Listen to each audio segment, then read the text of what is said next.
কক্সবাজারের সমুদ্র সৈকত। আমি এখন অবস্থান করছি কক্সবাজারের কবিতা চত্বর পয়েন্টে। দেখতে পাচ্ছেন সমুদ্র সৈকতের উত্তাল দৃশ্য।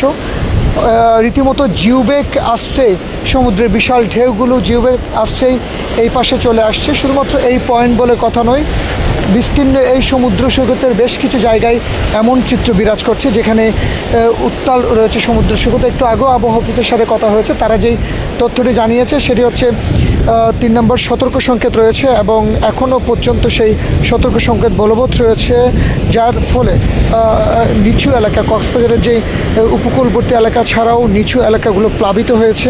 বিশেষ করে আমাবস্যা এবং জোয়ারের পানিতে বেশি প্লাবন হয়েছে, তার সাথে যুক্ত রয়েছে 3 নম্বর সতর্ক সংকেত। এদিকে জেলা প্রশাসনের পক্ষ থেকে যে তথ্যটি জানানো হয়েছে, তাদের পক্ষ থেকে সব ধরনের প্রস্তুতি রয়েছে, যদিও এখনও পর্যন্ত মিটিং হয়নি। তবে অন্যান্য সময়ের মতো যে আগাম প্রস্তুতি থাকে সেই প্রস্তুতিগুলো তাদের অব্যাহত রয়েছে এবং তাদের চেষ্টা থাকবে দুর্যোগকালীন মুহূর্তে সহযোগিতার জন্য।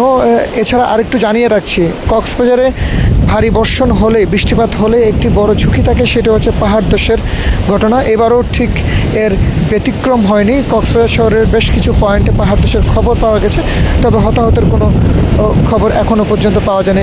একইভাবে রোহিঙ্গা ক্যাম্পও এই অবস্থা বিরাজ করছে। আর পর্যটন নগরী সম্পর্কে যদি, অর্থাৎ সমুদ্র সৈকতে বেড়াতে আসা পর্যটকদের ব্যাপারে যদি একটু বলতে চাই, সেটি হচ্ছে বর্ষা মৌসুমে কিছু পর্যটক আসে, যারা আসছে। গতকালকে আমরা যে চিত্রটি দেখতে পেয়েছি শুক্রবারে লাবণী পয়েন্ট, সুগন্ধা পয়েন্টে পর্যটকরা সাগরে গোসল করার চেষ্টা করছে, তবে বরাবরই প্রশাসনের পক্ষ থেকে তাদেরকে বারবার বাধা দেওয়া হচ্ছিল যেন ঝুঁকিপূর্ণ অবস্থায় কেউ গোসল করতে না যায়। যদিও অনেক অতি উৎসাহী পর্যটক এই বাধা না মেনে সাগরে গোসল করতে নেমেছিল। একটু জানিয়ে রাখছি, কিছুদিন আগে 5 শিক্ষার্থী সাগরে ভ্রমণে এসে 3 জন সাগরে গোসল করতে নেমে নিখোঁজ হয়ে যায় এবং তাদের মধ্যে 2 শিক্ষার্থীর মরদেহ উদ্ধার করা হয়েছিল, যদিও এখনও পর্যন্ত একজন শিক্ষার্থীর মরদেহ উদ্ধার করা হয়নি। তো সব মিলে দেখতে পাচ্ছেন উত্তাল সমুদ্র সৈকতের দৃশ্য। এদিকে আবহাওয়া অফিস থেকে বলা হচ্ছে সমুদ্র এখন মাছ ধরার সময় রয়েছে এবং সমুদ্র সৈকতে যেসব ট্রলার মাছ ধরতে যাচ্ছে, সব ট্রলার যেন দূরবর্তী জায়গায় না যায় এবং তাদেরকে নির্দিষ্ট জায়গায়, নিরাপদ জায়গায় থাকার নির্দেশনা দেওয়া হয়েছে, যাতে কোনো ধরনের বিপদের সম্মুখীন হতে না হয়। আর একটু জানিয়ে রাখছি, নিচু এলাকা প্লাবনের ফলে বিশেষ করে উপকূলবর্তী এলাকায় মৎস্য ঘের এবং সবজি ক্ষেত এবং ঘরবাড়িগুলো ব্যাপক ক্ষয়ক্ষতি হয়েছে বলে জানা গিয়েছে। তবে এসব ক্ষতির চিত্র ফুটে উঠবে নিম্নচাপের পরবর্তী সময়, বা এই যে প্লাবনের যে পানি এসে, এসব পানি চলে যাওয়ার পরে ক্ষয়ক্ষতির চিত্রটা ফুটে উঠবে। সব মিলে যেটি বলতে চাই সেটি হচ্ছে দুর্যোগকালীন এই মুহূর্তে সতর্কতার কোনো বিকল্প নেই বলছে, কারণ যেসব পর্যটক আসছে এই সময় যারা সাগরে গোসল করতে নামছে, কারণ সবাই অবগত আছেন, সেটি হচ্ছে দেখতে পাচ্ছেন উত্তাল সমুদ্র সৈকতের দৃশ্য।